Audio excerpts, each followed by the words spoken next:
Este video presenta una entrevista entre el Dr. Prince Samuel y el Dr. Baruch Corman sobre el estado geopolítico de Israel en 2024.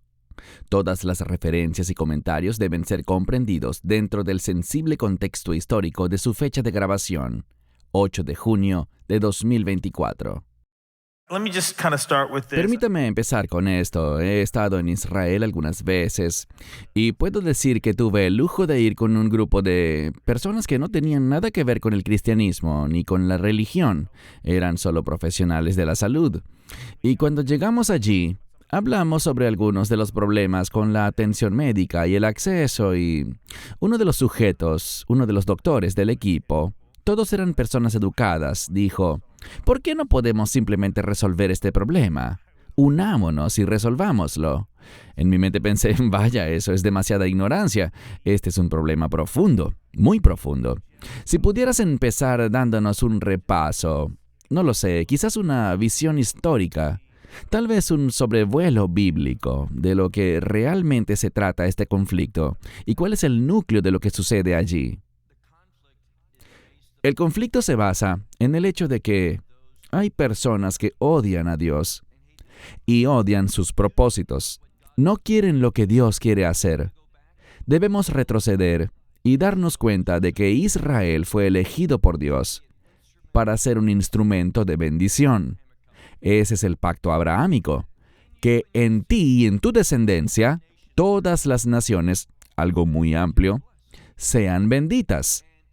Pero descubrimos que hay gente en el mundo, de todas las naciones y lugares, que no quieren entrar en acuerdo con Dios.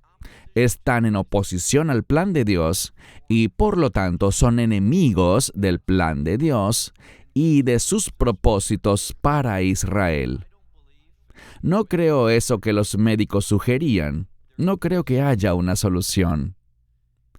Tal vez nosotros no podamos resolverlo. Dios ciertamente podría hacerlo, pero no se resolverá. No hay una base para una solución, porque se trata del bien y del mal. Dios es bueno. Quienes están de acuerdo con Él pueden recibir su bendición, pero quienes se oponen a Él, al final, Dios derramará su juicio sobre ellos. Así que en mi perspectiva, la solución a este conflicto es el juicio. Está bien, solo pienso que a medida que vamos hablando de esto, probablemente haya algunos términos y conceptos que deberíamos tener una comprensión básica para estar todos en la misma página. ¿Cuáles son los términos que crees que deberíamos entender claramente? ¿Sabes, como que esto es lo que quiero decir con tal palabra? Comencemos con Israel. Esa palabra, Israel, es una palabra de reino. Es una palabra que representa la dirección y los propósitos de Dios para llevar a cabo su voluntad. Así que Israel, básicamente, es una gran palabra cuando la entendemos bíblicamente. Y creo que otra palabra que debemos tener muy en cuenta es Sión. Hoy en día hay mucho anti-sionismo. Sión se refiere al establecimiento del reino. Cuando hablamos de Jerusalén, Jerusalén y Sión son el mismo lugar, pero con un enfoque totalmente diferente, porque la Jerusalén actual no es el Sión del mañana. ¿Qué tiene que pasar para que la Jerusalén de hoy se convierta en Sión? Sión es la Jerusalén redimida, Jerusalén después de la redención. Solo a través de la redención tenemos esperanza de reino. Se trata del hecho de que hay una batalla entre el bien y el mal sobre la tierra. ¿Qué hizo Dios con la tierra? Él santificó esa tierra. Y la santificación tiene que ver con hacer algo santo, apartado para Dios. Dios le dio a esa tierra un propósito. Él usará esa tierra. Y por eso hay tanta disputa, porque Dios quiere usarla para el bien, Dios quiere usarla para traer su justicia eterna, y el mundo no se trata de un conflicto entre musulmanes y judíos. Eso sería verlo de una manera demasiado estrecha. es una humanidad no redimida que se opone a un Dios redentor. De eso se trata. Así como la iglesia, por cierto, ese término iglesia, eclesia en griego, se refiere a los que son llamados fuera. Y debemos entender que como iglesia somos llamados fuera de este mundo, hacia su reino. Así que la iglesia también es una entidad de reino. Eso es muy bueno, muy bueno.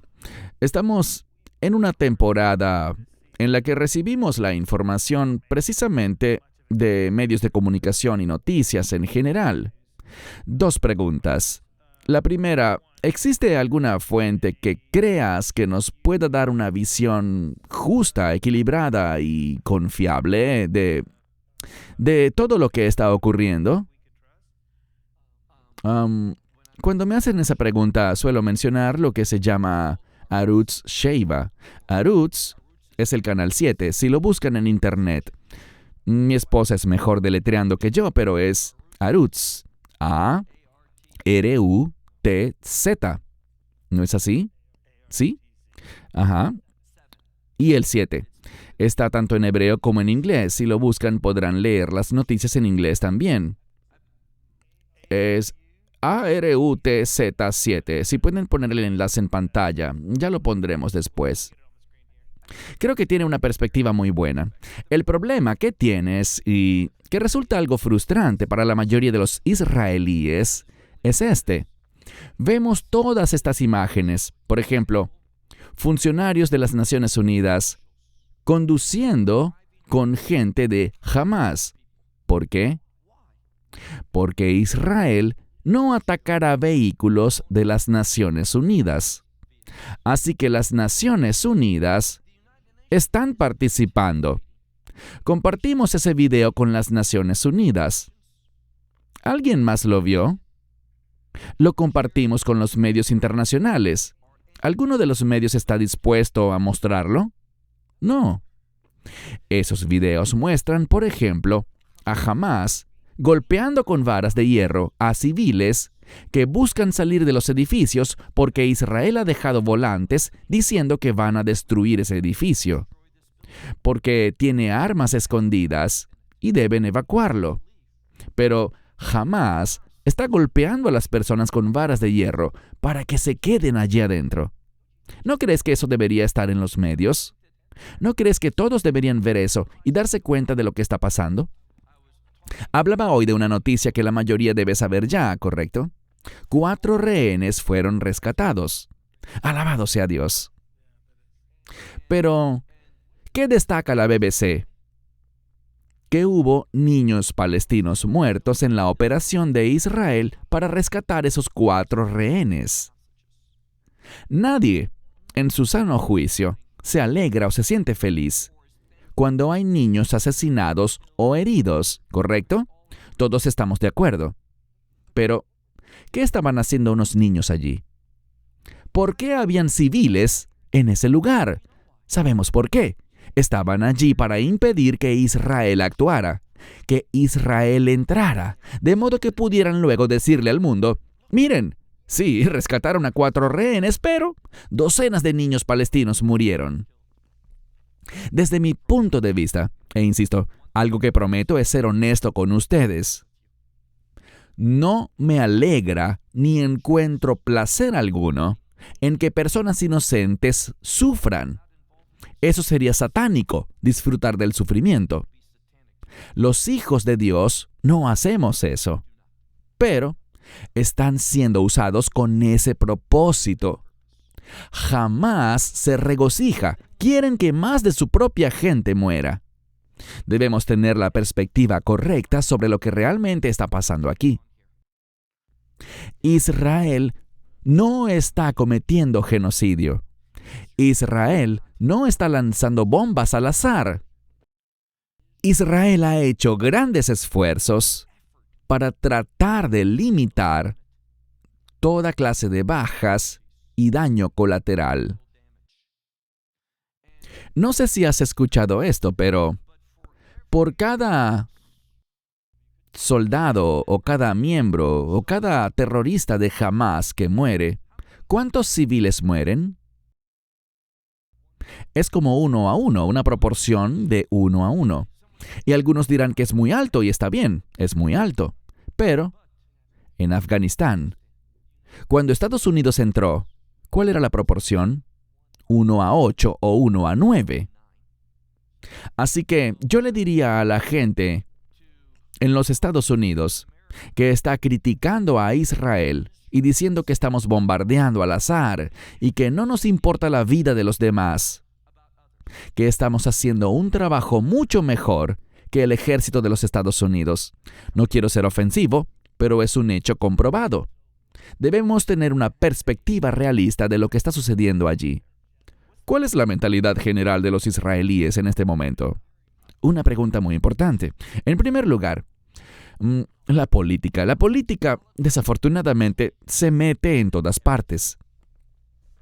El primer ministro, Benjamín Netanyahu, ha sido primer ministro durante ¿cuánto? ¿13 años? Es mucho tiempo. Independientemente de lo que uno piense de él, ser la cara del primer ministro de Israel durante tantos años es mucho tiempo. Y lo que les diría, la mayoría lo sabe, es que Israel pasó creo que por 4 ciclos electorales, porque él no pudo formar un gobierno. Pero si quitas a Netanyahu del liderazgo, podría haber habido un gobierno muy conservador, lo que yo creo que sería una coalición de derecha muy fuerte, pero con Netanyahu como líder del Likud, no fue posible formarla. Quizás él tenía que hacerse a un lado para dar paso a la siguiente generación. Creo que algo que realmente muestra madurez es darse cuenta de cuándo llega el momento justo. Ya serviste, lo hiciste muy bien, con fidelidad y éxito, pero llega a un punto en el que debes pasar el bastón a la siguiente generación. Pienso que ha habido y sigue habiendo mucho descontento político en Israel y se enfoca, con o sin razón, no fijaré posición sobre eso, pero con o sin razón, en su contra.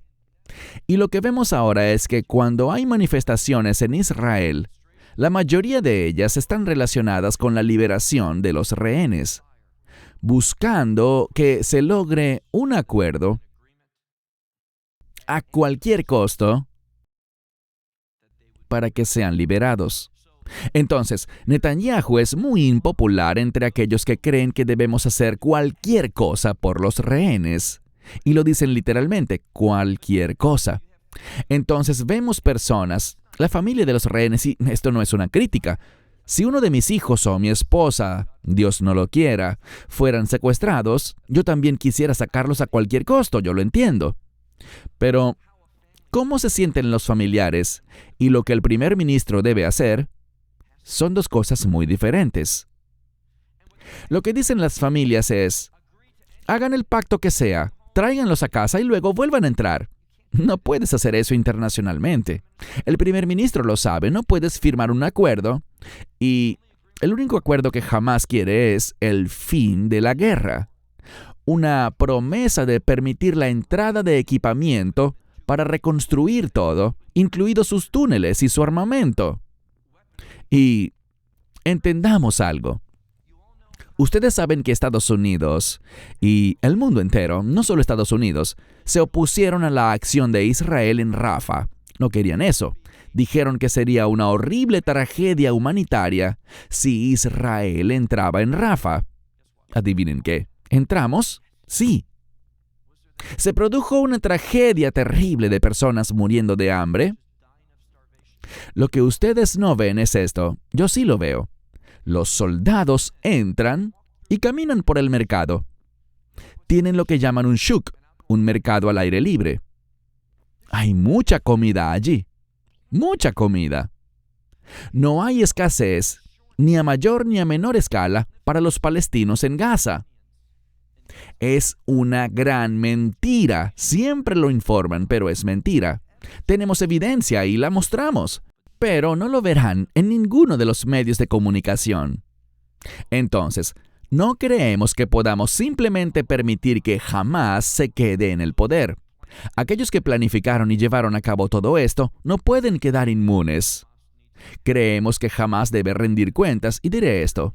Ciertamente no soy el portavoz de Dios, pero diré esto. Creo que Dios quiere que haya justicia y rendición de cuentas. Dejar a Hamás en el poder y reconstruir todo su funcionamiento y todo su sistema no es la voluntad de Dios. Espero que estén orando conmigo para que Hamás sea derrotado y destruido y no tenga más influencia sobre Gaza. Amén. ¿A qué distancia viven ustedes de la frontera? De la punta norte de Gaza estamos a unos 20 kilómetros o 12 millas. 20 kilómetros, ok. ¿Sufrieron algo en su casa? ¿Ustedes han recibido personalmente algún daño? Bueno, cuando ocurrió el ataque del 7 de octubre, estábamos en Italia, dictando una conferencia. Nuestros hijos estaban en casa. Recibieron numerosos cohetes, como se pueden imaginar. Y también nuestro alcalde es, diría, un poco más preventivo en sus pensamientos. Había rumores de que algo estaba pasando en Gaza. El 7 de octubre no debió tomar por sorpresa al ejército israelí, pero lo hizo completamente y no debió ser así. Nuestro alcalde estaba al tanto de las preocupaciones por supuestas actividades en Gaza, y como cualquier ciudad tenemos una especie de patrulla civil, así que él distribuyó todas las armas. Y les dijo, comenzando a la medianoche, que estuvieran patrullando. Y él estuvo despierto toda la noche organizando la logística y todo lo demás. Tuvimos ataques terroristas por parte de Hamás en nuestras playas. Pero como estábamos preparados, no tuvieron éxito. En 2 ocasiones diferentes, los terroristas entraron con éxito en Ashdod, nuestra ciudad. Uno llegó al estacionamiento del supermercado al lado de nuestra casa, pero fue capturado. Otros 2 fueron capturados en las arenas. Ashdod está rodeada por una especie de desierto. Tuvimos esta amenaza, pero como estábamos preparados, no pasó a mayores. Quiero decir también que había una niña pequeña, Emily. Ella tenía 8 años. Celebró su cumpleaños en cautiverio. Su padre es de Dublín, Irlanda, y estaban en un sector. Vivían en lo que se llama Otef Asa, un área alrededor de Gaza, en las comunidades judías. Su hija fue a pasar la noche con unos amigos y fue tomada como rehén. Y él sobrevivió. ¿Por qué? Porque tenía un arma. Y como tenía un arma y muchísimas municiones, fue capaz de salvarse a sí mismo y a los que estaban en su casa. Lo que me resultó sorprendente es que, tal vez no lo sepan, pero la mayoría de los que viven en estas comunidades alrededor de Gaza tienden a ser personas que proclaman la paz ya. Quieren la paz a toda costa. Todos queremos la paz, pero no a toda costa. Y decidieron entregar todas sus armas, y eso los hizo muy, pero muy vulnerables ante esta situación. Diré esto. Una de las razones por las que murieron más de 200 soldados el 7 de octubre, casi 300, es porque Israel, como dije, recibió inteligencia. Por cierto, ¿escucharon que Egipto compartió con Israel información de inteligencia de que iba a haber un ataque masivo? Egipto lo compartió, pero ¿qué hizo Israel? Lo ignoró. Por cierto, ¿sabían que Hamás envió correos electrónicos a los líderes de estas 21 comunidades alrededor de Gaza diciendo, vamos a convertir su día, por cierto, el 7 de octubre, ¿qué era el 7 de octubre? Shemini Atzeret, una fiesta bíblica, también conocida como Simchat Torah, la alegría de la ley. Y lo sabían. Ellos escribieron, vamos a convertir su día de alegría en un día de duelo. Todas las 21 comunidades recibieron esto y lo entregaron al gobierno preguntando, ¿qué significa esto? ¿Mas qué hizo el gobierno? Nada. Nada. El 7 de octubre no debió haber ocurrido, pero en las primeras horas de la mañana, y todo esto se reportó en las noticias israelíes. Yo no tengo canales especiales. Todo lo que escucho es lo que los medios comunes informan en Israel, que es muy distinto de lo que ustedes oyen. Shabak, que es como el FBI israelí, y el Mossad, que es como la CIA israelí, se reunieron y enviaron aproximadamente a 300 capitanes, algunos de los mejores soldados, a esa comunidad alrededor de las 2 o 3 de la mañana. Pero aquí estuvo su error. Pensaron que habría un ataque, pero que tal vez serían unos 10 o 15 terroristas de Hamás atacando a una comunidad. Nunca anticiparon, aunque tenían el plan. Israel tenía el plan. Lo que ellos decían que iban a hacer con miles de terroristas. Pero no lo creyeron. Israel dijo que eso era solo una exageración, un plan absurdo de Hamás que nunca lo ejecutarían. ¿Adivinen qué? Lo hicieron. Y estuvimos totalmente desprevenidos. Mencionaste algo sobre la derecha o el ala conservadora.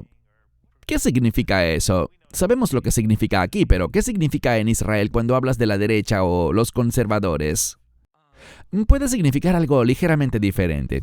Lo que significa es que aquellos que están en la derecha creen que los judíos deberían poder vivir en cualquier parte de la nación de Israel.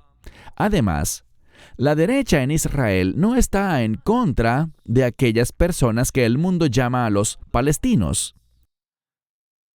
Ellos no se oponen a que ellos tengan sus comunidades, ni se oponen a que vivan en esa tierra tampoco, siempre y cuando, aquí está la clave, siempre y cuando obedezcan la ley. Siempre y cuando cumplan con no cometer actos terroristas. Ellos no quieren ver a los palestinos expulsados de la tierra de Israel. Esa no es la postura. Claro, hay algunos extremistas, siempre habrán extremistas con posiciones diferentes, pero en general, lo que la derecha quiere es la capacidad de habitar la tierra. ¿Y en qué se basan?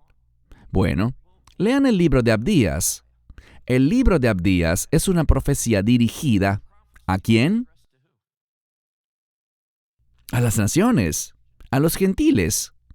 Y termina con el versículo 21, porque esta profecía solo tiene 21 versos. Termina diciendo, entonces el reino será del Señor. Eso es bueno, ¿no crees? La pregunta que deberías hacer es, ¿qué tiene que pasar para que el reino sea del Señor? Es decir, que el reino sea establecido bajo la ley de Dios, la voluntad de Dios y el plan de Dios. Si lo analizas bien, el pueblo judío debe habitar ciertos lugares físicos. Y de eso se trata. Los diferentes lugares donde la palabra de Dios dice, por ejemplo, Isaías 54. Tienes que ir y repoblar estos lugares que estaban desolados. Debes hacerlos fructíferos. Debes volverlos a habitar. Esos lugares que Dios dice que deben ser repoblados, estos son los lugares que el mundo quiere convertir en un estado palestino. Deben entender cuál es el conflicto. El mundo no quiere el reino de Dios ni nada relacionado con él. Por eso se oponen a lo que Dios dice proféticamente. No me creas a mí, lee Abdías, capítulo 1. Solo tiene un capítulo. Versículos 15, 16, 17, 18, 19 y 20. Mira lo que dice. La gente debe vivir en estos lugares antes de que se establezca el reino. De eso se trata el conflicto. Ok, muy bien. Cuando piensas en todas las cosas que están sucediendo, ¿sabes? Estábamos estudiando un libro en particular que hablaba del juicio que cayó sobre Israel en los tiempos bíblicos, porque se habían alejado de Dios. Tengo una especie de combinación de preguntas aquí. Cuando piensas en una nación que sigue a Dios y una nación que no lo hace, conocemos el discurso de Abraham que sostuvo. ¿Cómo defines eso? ¿Cómo puedes determinar cuándo una nación sigue verdaderamente a Dios? ¿Cómo luce ella en comparación con una nación que no sigue a Dios? Bueno, quiero ser muy claro. Israel no está siguiendo a Dios hoy en día. Simplemente no lo está. Les invito a leer, por ejemplo, Ezequiel capítulos 36 y 37. Dios promete traer de vuelta al pueblo a la tierra, pero no porque lo merezcamos, no porque nos lo hayamos ganado, sino por quién es Él. Todo se basa en su fidelidad y no en la fidelidad del pueblo. Dios lo hará porque tiene un plan y Él llevará a cabo ese plan. Así que Israel no está. De hecho, Ezequiel 37, si lees a partir del verso 21, ¿sabes qué dice Dios sobre Israel en los últimos días? Que estará en idolatría, que estará caminando en la impiedad. Entonces, ¿por qué Dios le daría la tierra? ¿Por qué los defendería? ¿Por quién es Él? Él sigue sus obligaciones de pacto y traerá a ese remanente a la fe a través del sufrimiento, a través de tiempos difíciles. Eso traerá un cambio en el pueblo, los humillará, les hará mirar hacia Dios y buscar sus promesas y desear al Mesías. Así que no tiene nada que ver con que Israel esté complaciendo a Dios ahora mismo. Tiene que ver con Dios, quien se complace en cumplir su voluntad. Todo se trata de su fidelidad. Creo que esa es la respuesta para la gente que dice, por ejemplo, que Israel es un pueblo que rompió el pacto. Eso es cierto, pero ¿sabes qué? También la iglesia.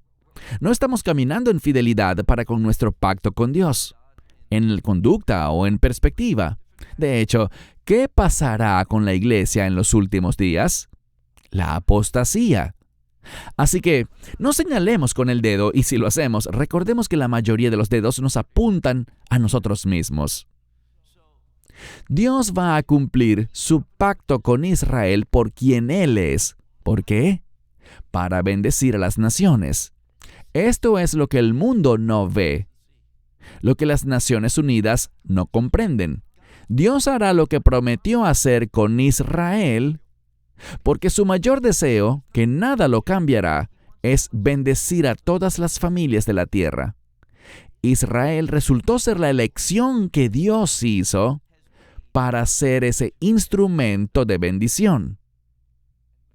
Y deberíamos estar afirmando eso y orando por eso, en lugar de lo que hemos experimentado.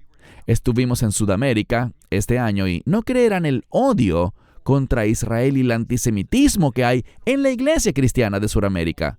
Y no es un caso aislado. Pasa en todas partes y hay muchísimo antisemitismo dentro de la iglesia. Déjame hacerte ahora una pregunta algo personal.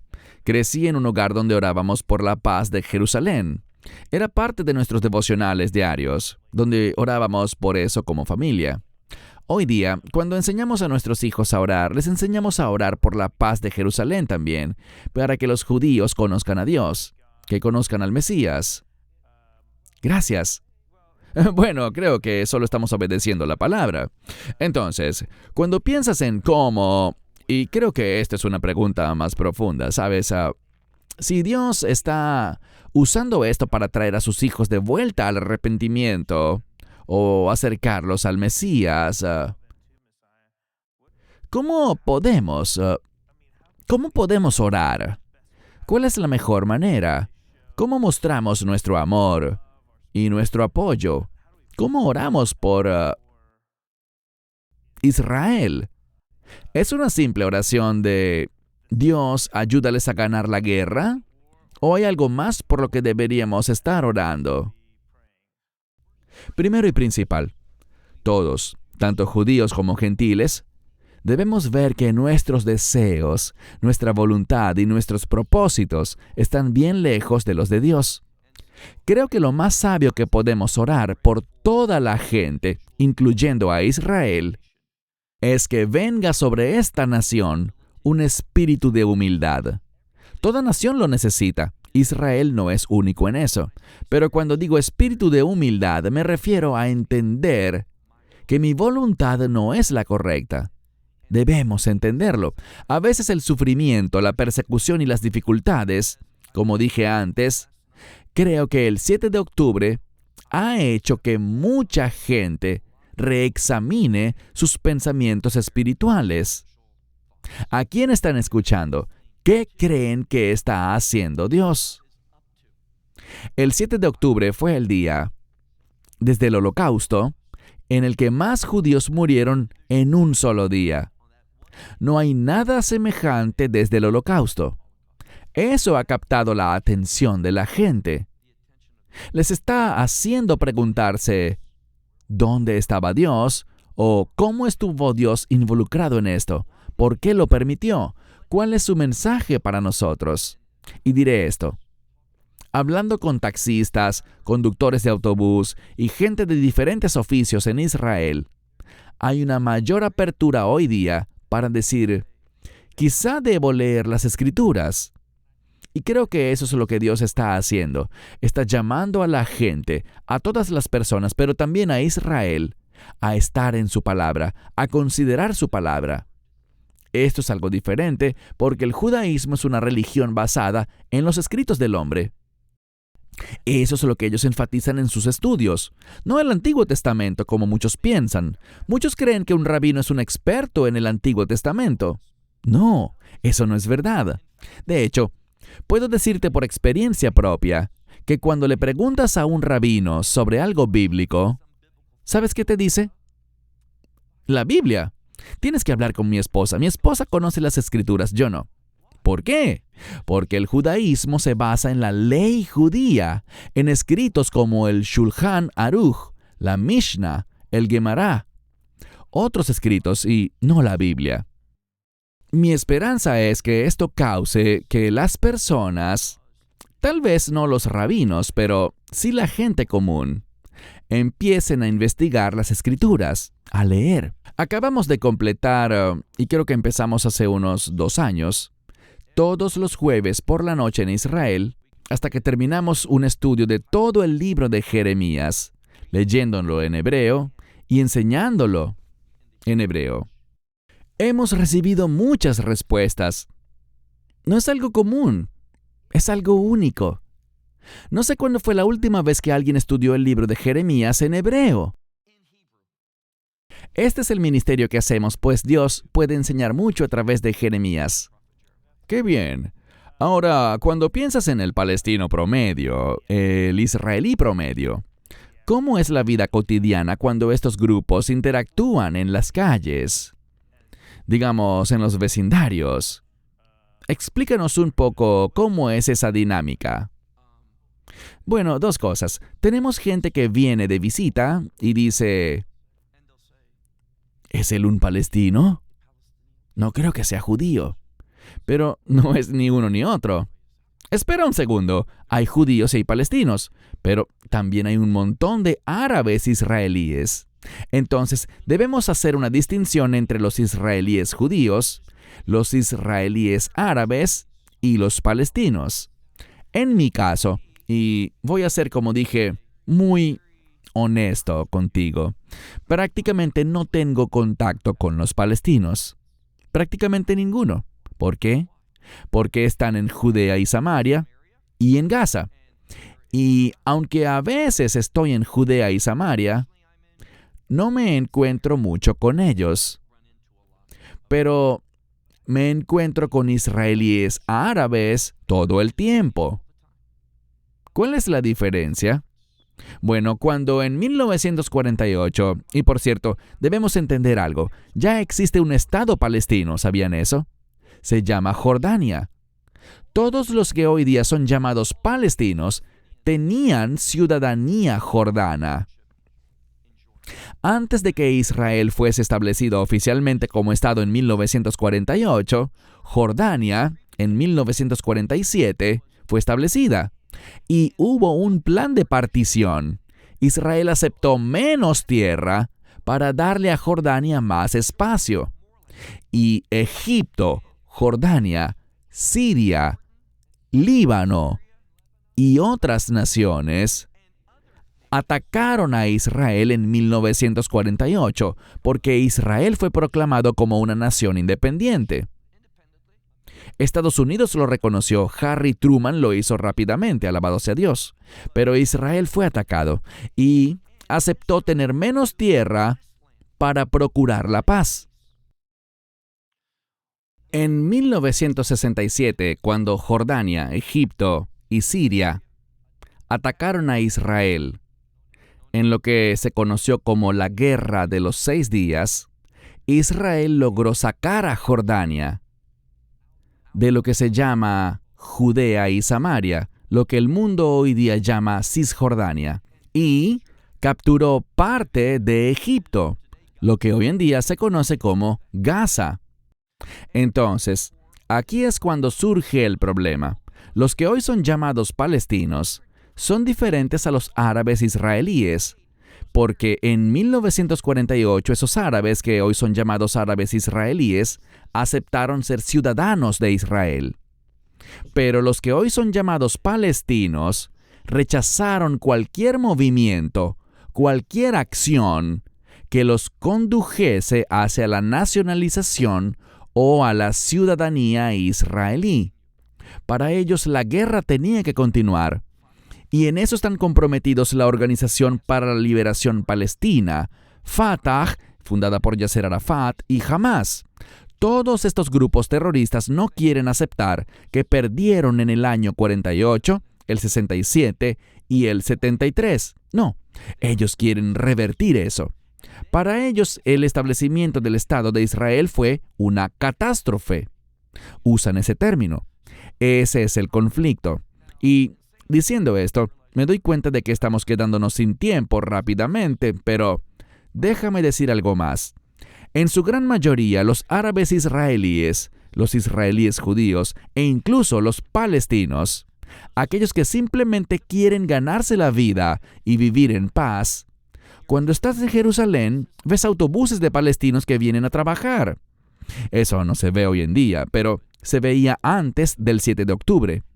Israel constantemente estaba aumentando ese número más y más, proporcionando sustento a los habitantes de Belén y de otros lugares en Judea, Samaria y Gaza. Entonces, pudieron haber relaciones realmente buenas. Cuando Israel salió de Gaza, ¿recuerdan eso? En el año 2005, Israel se retiró completamente de Gaza. ¿Y qué eligió el pueblo? Eligieron a Hamás para que los gobernase. Y Hamás usó todo el dinero que debía usarse para infraestructura y para ayudar al pueblo, y lo dilapidaron con el único fin de destruir a Israel. ¿Has visto los túneles? Puedes conducir un camión por algunos de ellos. Las armas que están usando. Los medios de comunicación denunciaron lo terrible que fue Israel porque destruimos una escuela de las Naciones Unidas, de una de sus delegaciones llamada UNRWA, Agencia de las Naciones Unidas para los Refugiados de Palestina. Nosotros destruimos una de sus escuelas, pero esta escuela era usada como un arsenal de armamento, era usada para lanzarnos cohetes. ¿Pero qué se reporta en los medios? Israel atacó una escuela. Así que, perdónenme, pero debo decirles con toda honestidad que las Naciones Unidas son una organización malvada e impía. Y mi esperanza es que tengamos un presidente en Estados Unidos que le diga a las Naciones Unidas en Nueva York, váyanse de aquí, y que no la financiemos más. Tiendo a ser un poco inflexible quizás, pero tenemos que defender lo que es correcto. Las Naciones Unidas participan en actividades impías. las apoyan, transportan terroristas. Ustedes no oyen en los medios cómo Israel trata a los soldados heridos de Hamás. Les dan tratamiento, los llevan a hospitales. Yo vivo en Ashdod y hemos tenido terroristas de Hamás siendo tratados en hospitales israelíes, en el hospital Asuta en Ashdod. ¿Por qué el ciudadano común no va al hospital de Asuta? Porque es privado. No podemos pagarlo. Tenemos que ir al hospital que nos toca por nuestro plan gubernamental. Pero los terroristas van a un hospital privado para recibir el mejor cuidado. ¿Has visto eso en las noticias? No, ¿verdad que no? Ese es el problema. Los medios de comunicación en todo el mundo están corrompidos, totalmente corrompidos. Ya no se trata de periodismo ni de decir la verdad, sino de moldear y formar tus opiniones para que seas controlado o te conviertas en un pequeño robot. Ese es el mundo en el que vivimos. Entonces, cuando pensamos en esto, creo que a veces hay una tendencia a aislar al cristianismo y a los seguidores de Cristo. Pero cuando pensamos en los palestinos, creo que generalmente pensamos que existen los cristianos, los judíos, los musulmanes y los palestinos, pero en realidad hay palestinos que siguen a Cristo. Hay árabes que sigan a Cristo. Tenemos amigos aquí, incluso en nuestra iglesia, personas libanesas que siguen a Cristo, sirios también. ¿Qué les dirías a ellos? Porque ellos están atravesando por muchas cosas. ¿Qué les dirías en medio de este tipo de conflictos? Claro que hay cristianos árabes. Conocemos a muchos cristianos árabes que son serios en su fe y a quienes considero mis hermanos en el Señor. Y no tengo dudas de que estarán en el reino de Dios. Alabado sea Dios por eso. También estoy seguro de que hay palestinos que son creyentes. De hecho, te hablaré de uno. Se llama Taz. No lo conozco en persona, pero conozco a algunos de sus amigos. De hecho, los padres de Taz son buenos amigos nuestros y se hospedaron en un tiempo en Ashdod. Taz tiene un ministerio. Ahora mismo funciona en Jericó. Tiene un orfanato. Hace un gran trabajo y es un verdadero creyente. Pero cuando Hamás fue elegido, historia real, estoy en una iglesia, sentado con un pastor, no les miento. Cuando Hamás fue elegido, pocos días después, llegaron tocando la puerta de Taz y le dijeron lo siguiente: tienes una opción. Ellos lo conocían bien.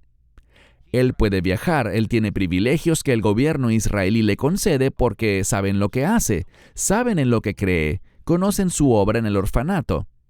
Y Hamás sabía que él podía entrar y salir, y esto es lo que le dijeron. Es mediodía, hora de almuerzo. Volveremos mañana. Si estás aquí, a todos aquí, los vamos a matar. Pero si quieren salir, pueden hacerlo hoy. Y tuvo que trasladar su ministerio a Jericó, donde aún funciona. Tenemos algunos amigos que sirven con él. Es un gran ministerio. Así que hay verdaderos creyentes palestinos. Debemos orar por ellos. Son verdaderamente nuestros hermanos y hermanas. Pero debemos darnos cuenta de que Hamás los odia. Ellos están en una situación terrible porque ser cristiano en Gaza es prácticamente una sentencia de muerte.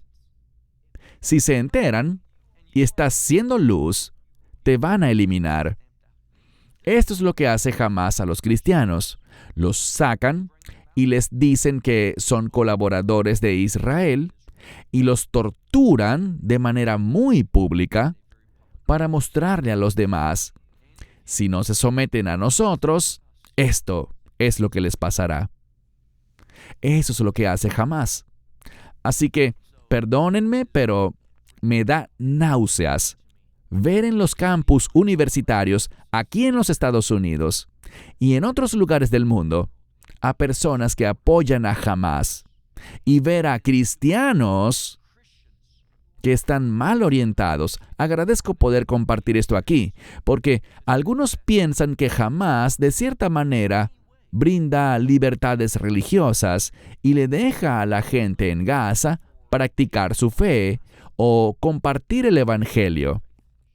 Pero, si vas a Gaza y empiezas a compartir tu fe en las calles, más vale que tengas un buen seguro de vida, porque lo vas a necesitar. Dijiste que la solución para la paz realmente no existe, en el sentido de que el juicio es lo que traerá el tipo de paz del que estamos hablando.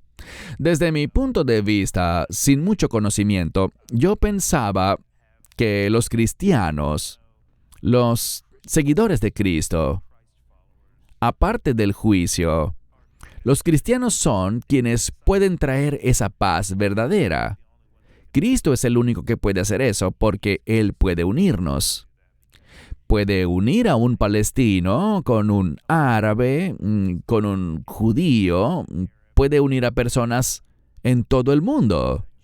Si todos volamos bajo esa bandera de nuestra unidad en Cristo, juntos, en primer lugar. Y si piensas en esa imagen y piensas en los versículos donde se nos dice que trabajemos por la paz de la ciudad, ¿por qué deberíamos orar? ¿Debemos orar primero por eso? ¿Cómo deberíamos estar orando? ¿Y cómo se ve eso realmente en la práctica en esa tierra? Bueno, Cristo trae paz dentro del individuo. A través de la fe en el Evangelio, tenemos paz para con Dios. Y cuando tengo paz con Dios, eso me da el potencial de tener paz contigo como mi hermano. Entonces, Él está uniendo a los creyentes, pero creo que a veces escuchamos la palabra paz y queremos aplicar esa paz a un problema que hay en el mundo. Mas cuando tienes a una gran parte de las personas que rechazan a Cristo, que rechazan las Escrituras, que rechazan al Dios verdadero, a su carácter, porque el Dios islámico tiene un carácter muy diferente al Dios de la Biblia. Por eso digo que no veo que haya una base para una solución a ese problema, pero lo que sí podemos tener, y creo que de verdad es una bendición para nosotros, es que cuando vamos a diferentes lugares y vemos a tantas personas, aunque son tan diferentes en su apariencia, en todo sentido, la forma de sus rostros, su idioma, quiero decir, sus palabras son tan diferentes de lo que estamos acostumbrados a oír. Pero luego te sientas con ellos y son cristianos también, y encuentras cómo todas estas diferencias comienzan a desaparecer a través de nuestra fe en común. Te comparto que la última vez que estuvimos en Etiopía, fuimos a la casa de una familia y su piso era todo de tierra. Literalmente, no había nada, solo tierra. Y nos trajeron comida. Y descubrieron que me gusta el té y nos ofrecieron té y otras cosas. La hospitalidad, el amor, la amistad y todo eso por una sola razón. Ellos entendían que yo soy su hermano en Cristo. Allí está la paz, allí está la unidad. Así podemos adorar juntos. Pero esa unidad y esa paz solo son posibles cuando primero somos uno en Cristo. Supongo entonces que la conclusión es que debemos orar para que esa nación y todos allí conozcan a Cristo, pues al final del día, eso es lo que necesitan. Y un remanente lo conocerá a través de la dificultad. Esperamos que te hayas edificado con el mensaje de hoy y lo compartas con otros. Te invitamos a seguir nuestros estudios cada semana por este canal y por el portal de YouTube de Amarás a Israel. También puedes descargar nuestra aplicación móvil gratuita, Mi Estudio Bíblico. Finalmente, para obtener más información sobre nosotros, visita nuestra web amarasaisrael.org, donde encontrarás otras conferencias de Baruch en audio, video y texto. Hasta el próximo programa. Que el Señor te bendiga en Yeshua HaMashiach, Jesús el Mesías, mientras caminas con Él. Shalom desde Israel.